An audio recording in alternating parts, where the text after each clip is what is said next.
Então, galera, vamos lá, vamos retomar agora as funções bases. Tá? O que eu preciso saber a respeito das bases, né? Então, propriedades das bases. Primeiro, sinônimo, bases, alcalinos, tá? A questão pode falar em alcalino, ok? Então quer dizer que é uma função inorgânica básica.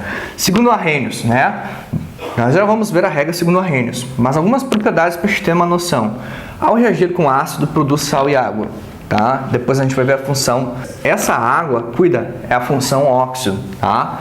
São compostos iônicos, geralmente sólidos a temperatura ambiente, conduzem corrente elétrica no estado líquido, tá? Sabor adstringente, ok? Um exemplo aqui, então, a fruta caju, ok?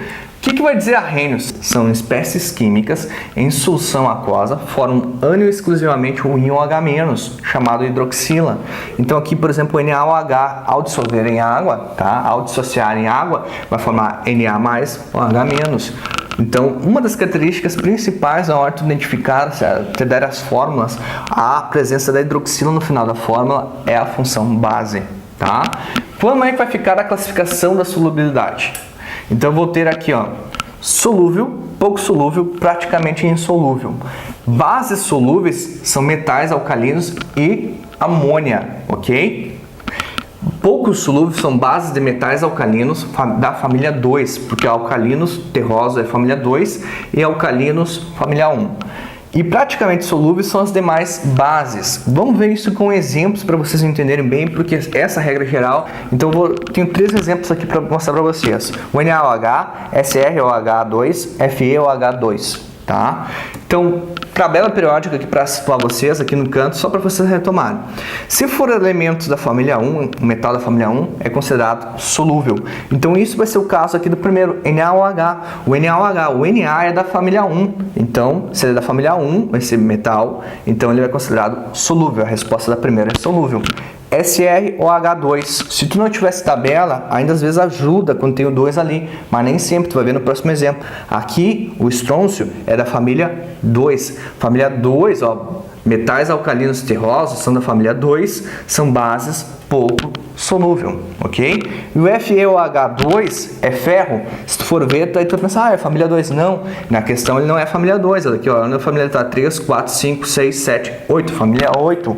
O ferro, então, é considerado, então, após a segunda família, eles são os demais, ele está na parte dos demais, eles são considerados praticamente insolúveis. Essas são as respostas desses 3 exemplos aqui, tá? Cuidem para não se confundir, porque eu tenho uma outra regra, que é o grau de dissociação, que aí vai dizer o seguinte: fortes são bases de metais alcalinos e alcalinos terrosos, que lá dizia que os alcalinos terrosos eram pouco solúveis. Aqui, às vezes a gente se confunde porque tem uma regra para cada um lá. E aqui os dois estão juntos, as duas famílias, tá? Então, exceção, exceto berílio e magnésio, tá? A característica do grau de dissociação é, então, maior do que 50%. Se for menor do que 50%, vão ser consideradas bases fracas, tá? Menor que 50% a dissociação. Esses 3 exemplos aqui, ó, NaOH, os mesmos exemplos da questão anterior. Como é que ficaria na classificação? Então, vocês vão cuidar do seguinte, ó. Família 1, o NaOH é considerado forte a dissociação. Então, aqui vai ser considerado forte o NaOH. O estrôncio é família 2, também vai ser considerado forte, porque também pertence à família 2. E o ferro, lá da família 8, que a gente conversou, aqui ele vai ser considerado fraco, tá? Ele faz parte das demais famílias, então ele é fraco, tá? E aí a gente tem o resultado.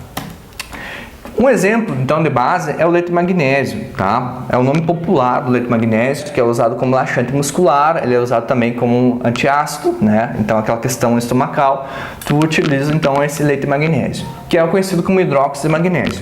Como eu acho a forma molecular dele, né? Então, o magnésio é família 2, por isso carga mais 2. Ah, não me lembro das cargas.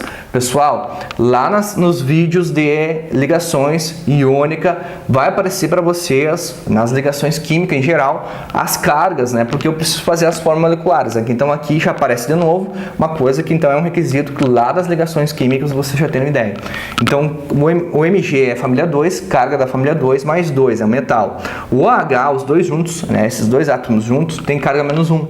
Então, eu vou juntar essas duas substâncias, o cátion e o ânion, e eu vou formar, então, o MgOH2, tá? Então eu fiz o cruzamento das cargas e chegou a MgOH2. Abro parênteses porque está multiplicando esse 2, tanto o O quanto o H, tá? Então tem a questão da nomenclatura também. Hidróxido de nome do metal ou amônio, né? Então aqui, ó, NaOH, hidróxido, OH, sempre no final da fórmula é base, então coloca essa observação aí, hidróxido de sódio, hidróxido de ferro. Cuidem que aí um metal, ele pode aparecer se ele tem uma carga mais de um. Cuidem que se a carga for mais 2, mais 3, mais 4, vai aparecer aqui ou em romanos, tá? Então a carga do ferro é 2, tá aqui, ó, essa carga desceu, cruzou aqui, então quer dizer que tem 2 a carga do ferro, em romanos aparece para vocês 2, ou pode ser usado oso ou ico. Oso para menor carga e ico para maior carga. Então eu vou ter aqui, ó, hidróxido de ferroso, porque a carga é mais 2. Hidróxido ferrico, quando a carga for mais 3, né? Ou o nome vai ser hidróxido de ferro 3 em romanos, ou hidróxido de ferrico, tá? Isso aí, então, é uma regra para alguns metais quando tem a valência mais 2, mais 3. E é isso aí, então, revisamos as funções ácidos e bases. Esse foi o vídeo das bases, e aí no próximo vídeo vocês vão ver a função sal e ainda mais o quarto vídeo sobre os óxidos, tá? Espero ter ajudado. Se gostou, dá uma curtida aí e continua acompanhando o canal para o próximo vídeo. Grande abraço!